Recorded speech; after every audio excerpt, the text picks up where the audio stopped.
네, 차이나나우입니다. 오늘은 유한타증권의 김석환 대리와 함께 중국 시황 확인해 보겠습니다. 대리님 안녕하세요. 안녕하십니까? 네, 오늘 중국 증시 관망세 속에 등락을 거듭해 왔는데요. 오후에 1시 30분 들어서는 거래량이 좀 줄어들면서 현재는 3,475포인트대 지나가고 있습니다. 오늘 중국 증시 특징으로는 무엇이 있을까요? 네, 일단 중국 증시 같은 경우는 지속적인 횡보의 모습을 좀 보이고 있다라고 볼 수가 있겠고요. 지난주에도 이렇게 말씀 좀 드렸던 것 같습니다. 아무래도 이번 10월 중순에 예정이 되어 있는 중국 경제공작회의, 그리고 다음 주에 예정이 되어 있는 미국의 FOMC 회의까지는 일단 당분간은 좀 약세의 모습 또는 횡보의 모습이 좀 연속선상에서 유지될 가능성이 높아 보인다라고 볼 수가 있겠습니다. 자, 이번 주에 발표가 되는 주요 경제 지표들이 좀 밀집이 되어 있습니다. 자, 표를 통해서 좀 보실 수가 있겠는데요. 일단 주 초반에 소비자 물가 상승률이나 이런 부분들은 좀 발표가 됐는데 시장 예상치는 어느 정도 상회하는 모습이 좀 발표가 된 모습이고요. 일단 오늘부터 이번 토요일까지 중국 경제공작회의가 이제 개최가 됩니다. 이 자리에서 내년에 경제 반영을 대해서 특히 지속적으로 좀 둔화가 되고 있는 경제 성장률 측면을 어떻게 부양할지에 대한 그런 전반적인 내용들의 좀 논의가 될 것으로 예상이 되는 부분이다라고 볼 수가 있겠습니다. 또 하나 이번 토요일에 발표가 되는 게 바로 소매 판매나 산업 생산과 같은 주요 실물 경제 지표들이 발표된다는 측면에서 봤을 때 일단 지표가 좀 호전이 되는 모습이 나타나게 된다면 한시름 놓는 그런 움직임이 반영이 될 것 같고요. 만약에 좀 지표가 부진한 모습이 좀 나오게 된다라고 하면 현재 계속해서 상해종합지수가 하단 테스트를 하고 있는 부분인데 이 하단 이탈 가능성들이 좀 점진적으로 커져갈 수도 있는 부분이다라고 하는 부분입니다. 그래서 현재 상해종합지수의 움직임을 한번 좀 살펴보신다면 일단 현재 움직임에서는 상승과 하락의 기로에 서 있는 모습이다라고 볼 수가 있겠습니다. 실제 중기 추세적으로 하단 부분이 좀 꾸준하게 지지가 되고 있는 모습이 나타나고 있지만 현재도 그 중기 추세의 이 하단 부분에 연속선상에 있는 모습이다라고 볼 수가 있긴 하겠지만 앞서 말씀드렸던 것처럼 일단 어느 정도 기로에 서 있기 때문에 향후에 발표되는 주요 경제 지표들 그리고 경제공작회의의 결과 그리고 다음 주에 예정되어 있는 FOMC 회의의 결과가 어떻게 시장에 좀 영향을 줄지는 좀 더 관망이 필요하다라고 볼 수가 있겠습니다. 자, 그리고 지난 6월 이후에 급락장세에서 나타났었던 흐름들 때문에 유동성 압박으로 인해서 IPO를 잠정 중단했었고 실제 지난 11월 말 이후부터는 다시 재차 진행이 되는 모습인데요. 이 IPO 국무원에서 IPO 인가제를 이제 등록제로 바꾼다라고 볼 수가 있겠는데 우리나라 같은 경우도 IPO 인가제가 아니라 등록제고 주요 글로벌 선진 시장들은 IPO 등록제를 시행하고 있다라고 볼 수가 있겠습니다.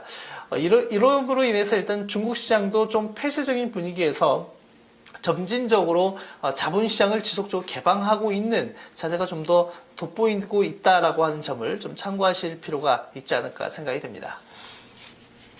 네, 대리님 그렇다면 오늘 업종별 흐름은 어떤가요?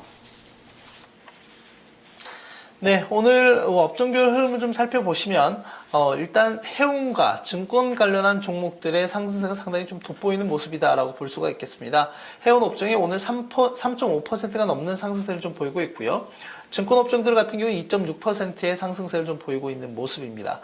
다음 주에 세계 인터넷 대회가 중국에서 열릴 예정입니다. 그와 관련해서 인터넷 관련한 종목들의 소프트웨어 관련한 업종들의 현재 1.5에서 1.6% 정도 상승을 하는 움직임을 보이고 있습니다.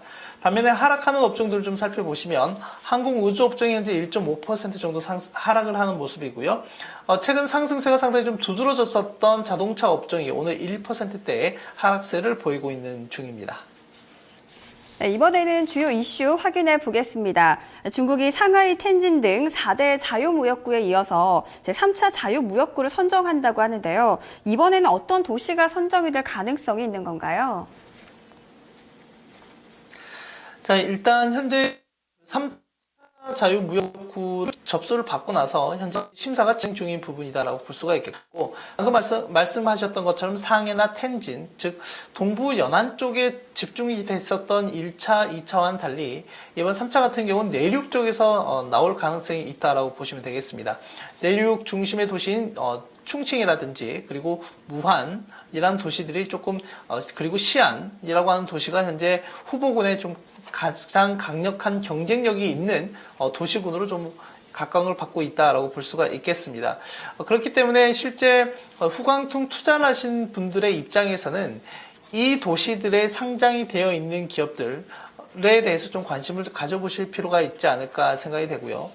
말씀드렸던 것처럼 충칭이나 시안, 무안과 같은 도시들은 동부 연안 도시에 못지않는 중부 내륙 쪽에서의 상당히 중요한 거점 도시들인 만큼 이번 결정에 좀 관심을 직접적으로 가져보심이 좋지 않을까 생각이 됩니다. 또 최근 탄산 리튬의 수요가 늘어나면서 가격도 대폭 상승한다고 하더라고요. 이와 관련된 내용도 전해주시죠. 네, 탄산 리튬이라고 하는 거는 여러분들 2차 전지 배터리가 리튬 이온 전지이기 때문에 그 원료가 되는 부분이다라고 볼 수가 있겠는데요. 잘 아시겠지만 지난주에도 이 자리에서 중국이 미국을 제치고 세계 제1위의 신에너지 자동차 시장으로 등극한다라고 말씀을 좀 드렸고, 연간 22만 대에서 25만 대 정도 생산과 판매가 이루어질 것으로 예상이 되는 부분이다라고 언급을 좀 해드렸던 것 같습니다. 그만큼 2차 전지에 대한 수요가 상당히 탄탄하기 때문에 비단 수급적인 요인으로 인해서 일단 가격이 좀 꾸준하게 상승을 하고 있는 부분이다라고 볼 수가 있겠는데요. 최근에 톤당 10만 위안을 돌파하는 모습이 좀 나타나고 있다라고 보시면 되겠습니다.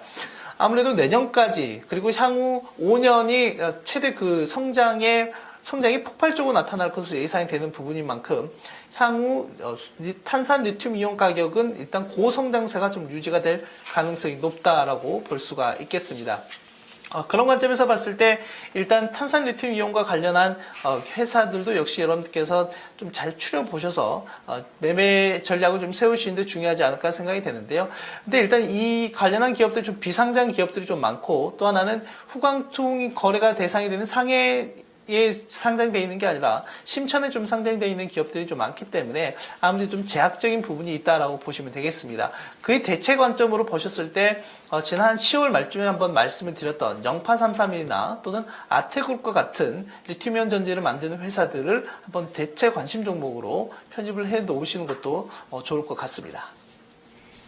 알겠습니다. 이번에는 후광통 유망주 확인해 보겠습니다. 유안타 증권에서 유망주로 보고 있는 종목, 오늘은 어떤 종목 가지고 오셨나요? 네, 오늘은 지난주에 상해 자동차라고 하는 기업을 소개를 해드렸고요. 오늘은 그 자동차를 만드는 데 있어서 유리를 만드는 회사입니다. 보교유리라고 하는 기업을 소개해 드리도록 하겠습니다. 자, 보교유리 같은 경우는 중국 내 최대 그리고 글로벌 기준으로 4위를 하고 있는 자동차 유리를 만드는 회사다라고 보시면 되겠습니다. 실제 중국 자동차 유리 시장의 점유율이 대략 70%에 달할 정도이고요. 북미 지역이 대략 한 8% 정도이고, 아태 지역이 한 8% 정도, 그리고 북미 지역이 대략 한 4% 정도의 시장 점유율을 차지하고 있는 회사다라고 보시면 되겠습니다. 또 하나는 현재 수출 비중이 전체 매출 구성에서 수출이 30%, 그리고 내수가 70%이긴 하지만 현재 러시아나 미국 등에서의 사업 확장을 통해서 수출 비중이 지속적으로 확대될 것으로 예상이 되는 부분이다라고 보시면 되겠습니다. 이런 측면에서 보교유리의 매출을 견인할 수 있는 중장기 성장 동력인 모멘텀이 바로 내수도 내수이지만 수출 쪽에서도 적극적으로 찾아보려고 하는 부분이다라고 볼 수가 있겠습니다.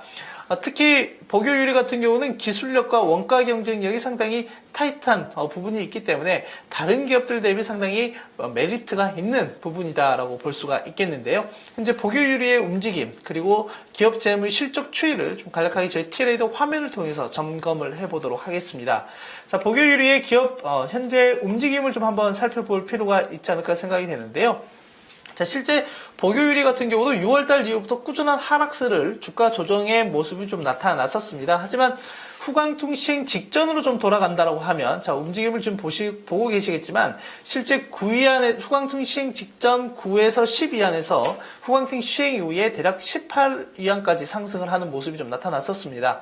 그 이후에 고점 대비 대략 50% 정도의 주가 조정이 진행 다음에 지금 같은 경우는 양호한 상승 추세 구간에 현재 접어들어 있다라고 볼 수가 있겠습니다.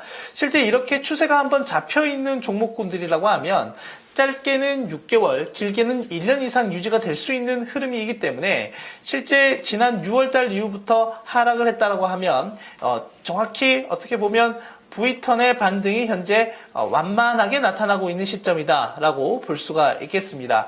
그런 관점에서 일단 보교유리 같은 경우는 일단 추가적인 상승에 대한 모멘텀이 좀 더 큰 자리다라고 볼 수가 있겠고, 최근에 단기 상승에 대한 가격이 부담이 되는 부분이 느끼는 투자자분들이라고 하면 현재 가격 구간에서는 역시 현재 채널 구간에서는 14위안 내외에서는 저점 매수의 자리가 분명히 될 수 있다라고 보시면 되지 않을까 생각이 됩니다.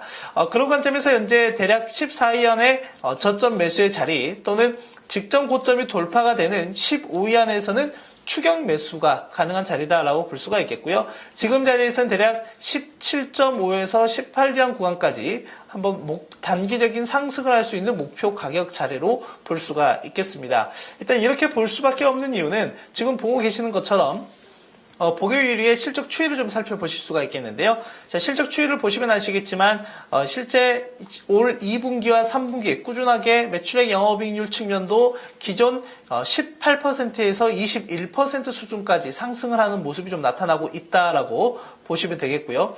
영업이익도 좀 꾸준하게 증가하고 있는 모습도 긍정적인 모습이다라고 볼 수가 있겠습니다. 또 하나는 자, 상단 쪽에 보시면 기본적인 밸류에이션 측면을 좀 접근해 볼 수가 있겠습니다. 지금 현재 중국 시장 전체의 상승이 워낙 좀 가파르게 진행이 된 부분이 있다 보니까 아무래도 중국 시장의 과열 양상, 그러면서 기본적인 밸류에이션 지표인 PBR이나 PER의 고평가가 좀 논란이 되는 부분도 분명히 지난 6월과 7월 부분에 좀 있었다라고 볼 수가 있겠는데요. 현재 보유율이 같은 경우는 시장 평균 PBR 대비 평균 PBR을 하회하고 있는 모습이 좀 나타나고 있고, PR 같은 경우는 12배밖에 되지 않습니다.